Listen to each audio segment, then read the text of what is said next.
Good evening, everyone. Am I audible to all? Hello. Yes, ma'am. I am asking whether am I audible. Yes, ma'am. So, do you people have any doubts from the previous class codes that I have provided to you people? Is there any doubt? I've already told you to go through the codes and let me know if you people have any doubts.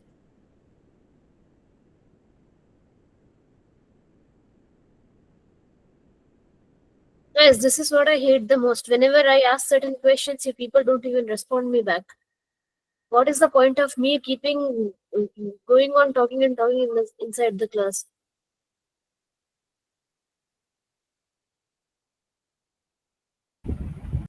No, ma'am. No doubt, Saitija. Yes, ma'am. Okay, great. So you people just be ready for your project review, right? And at that time, if I ask one single question and you people are not being able to answer them and just show me a project, at that time you remember what I am going to do. And after that, don't question us that why have you people received so less score. Okay. So just my work is to teach you people. That's it. So what I have done over here is in our previous classes, what we have done some coding in order to generate some notifications in our backend and Packet. how to receive those notifications. So here we have done what? We have created one middleware that is our auth.js, which is doing what? It is taking a token. Okay. So when does our token gets generated? When we try to perform some kind of action on our web page. Say for instance, if we are trying to log in inside that web page, then our personal information regarding that email, password, our name, etc. comes together along with the JWT secret key in order to form a token. But are we trying to log into this website? No. Here, so how to get that token? In order to generate a random token, what we have done, we have written some kind of code inside this generate token.js. So here is my dummy email that I have provided. Along with that, I have provided a random ID using the math function. What does the math function do over here? From the math.floor method, what do? We generate a random ID using the math.random. All right. And then what we do, we convert the integer that we have generated into the string with the help of toString method. And in order to virtually sign that token to test whether the token is valid, we are using our JWT secret key. So this is how we are generating this token. Now what we will do, we will test our API. So what I'm going to do is I'll open my Postman.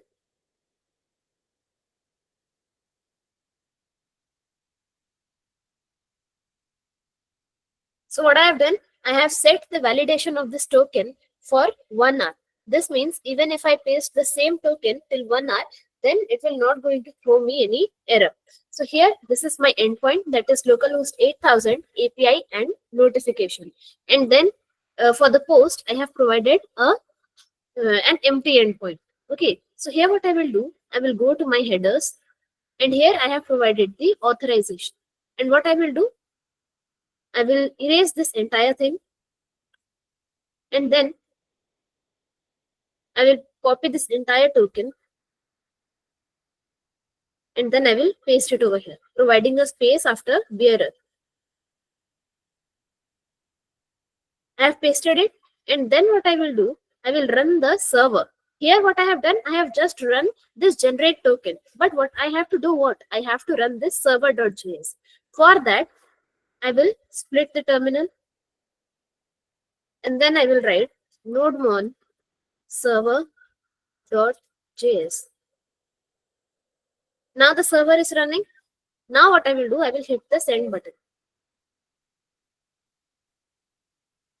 Okay, it is providing throwing the server error.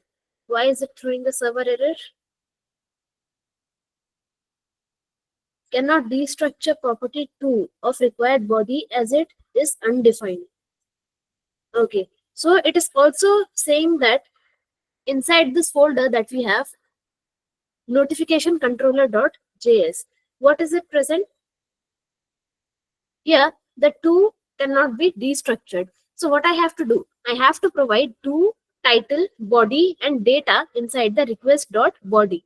So here I will go back to my postman, and here inside the body, I will choose the raw. Inside this, I have to define certain fields. And what are the fields?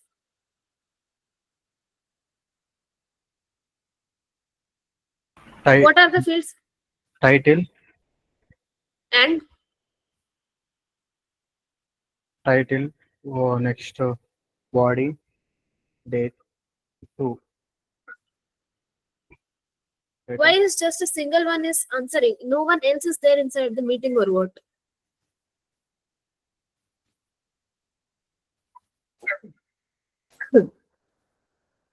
Kaiteja, you just keep switch your mic off. Yeah, please try to answer someone else.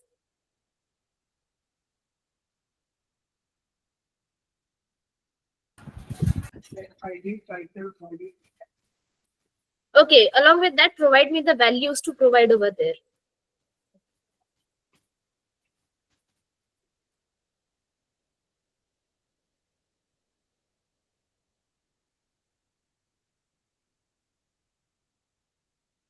Come on, tell me.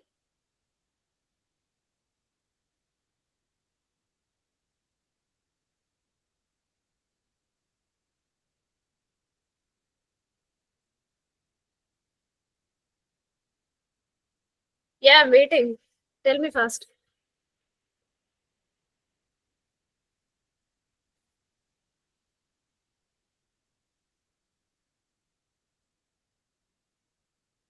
Okay.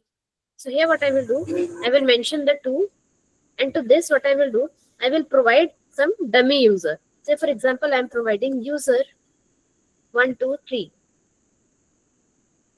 Okay, and after that what I have my title inside the request.body. So title, body, and data. And here I will provide a title. Say for example, I'm providing new message.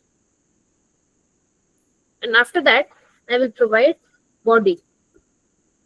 And inside the body, I will provide you have received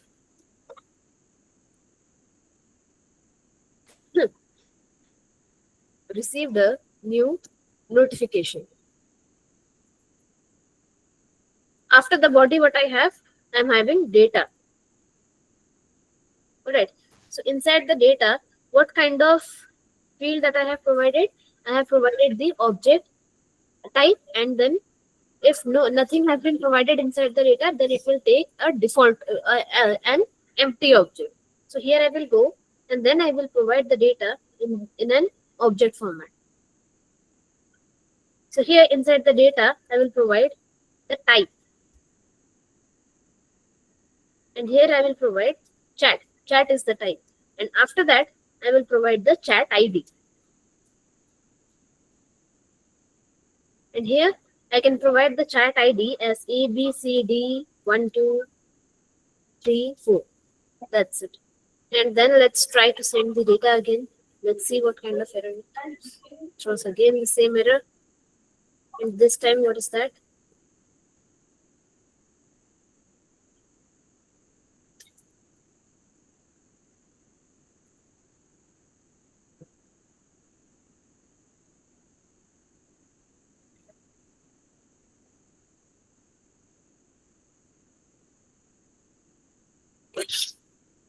Notification validation failed. Why has this happened?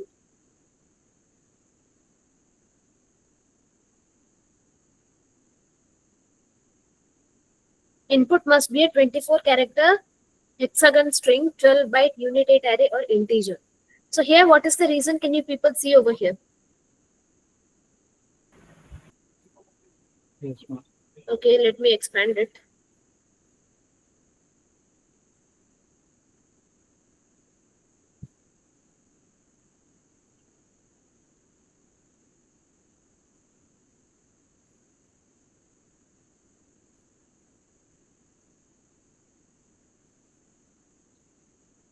Yeah, can anyone read the reason?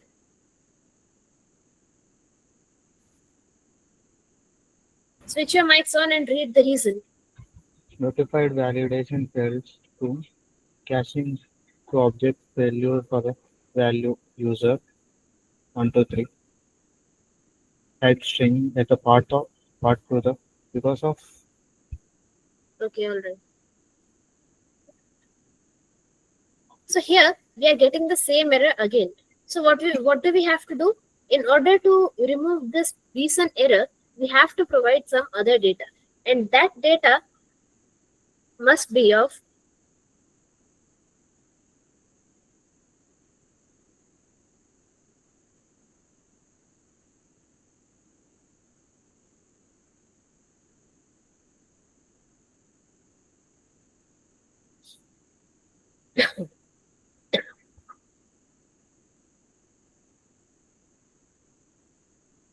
see, over here, what have we got? We have got reason is the recent error input must be of 24 character hexagonal string and 12 byte unit array or integer at new object ID.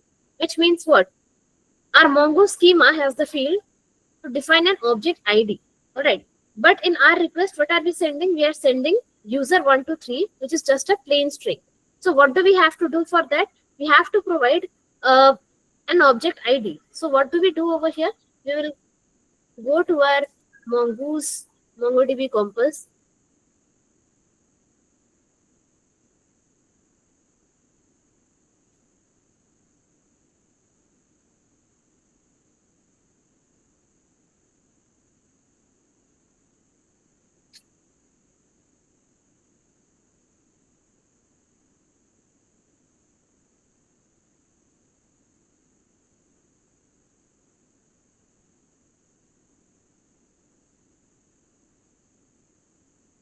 and here I will copy this entire object ID. Copy it, and then what I will do, in the two, I will provide this entire object ID. And let's try to send it again. Again, it is throwing a server error. Let's see what is the error that it is providing to us.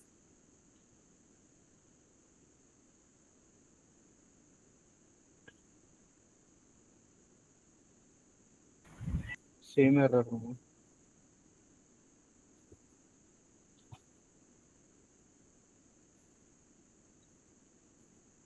Same error. Okay.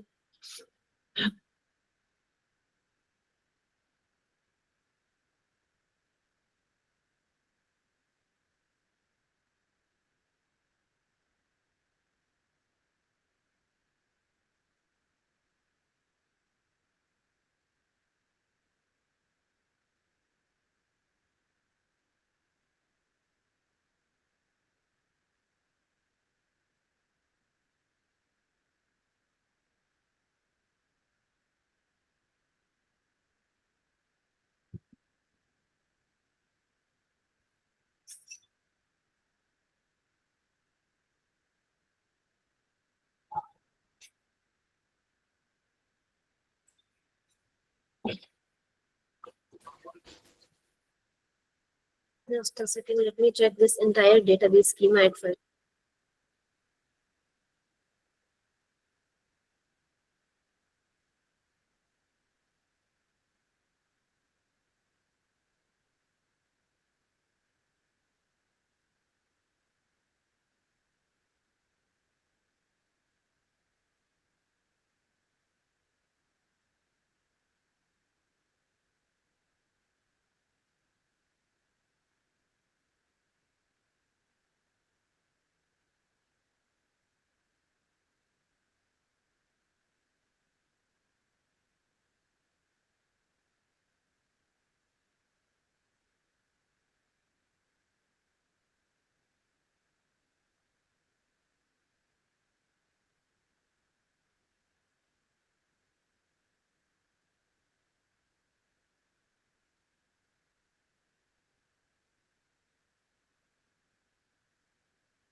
Just one of you try to provide your own JWT token and try to test the API if you have written the code, and tell me if you people are getting the output.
Okay, I'll check it in the next class and then I'll let you know what the error is happening over here.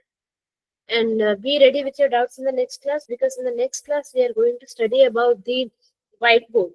How does the actual whiteboard is providing us the data that we are passing through. Where do we usually use the whiteboard? Whenever we try to create some kind of pictures on our whiteboard. Say for example, we can take the instance of Google Notes. Over there, you people are provided with the whiteboard, and then you people draw some kind of images on it. So we are going to learn that in the next class. All right.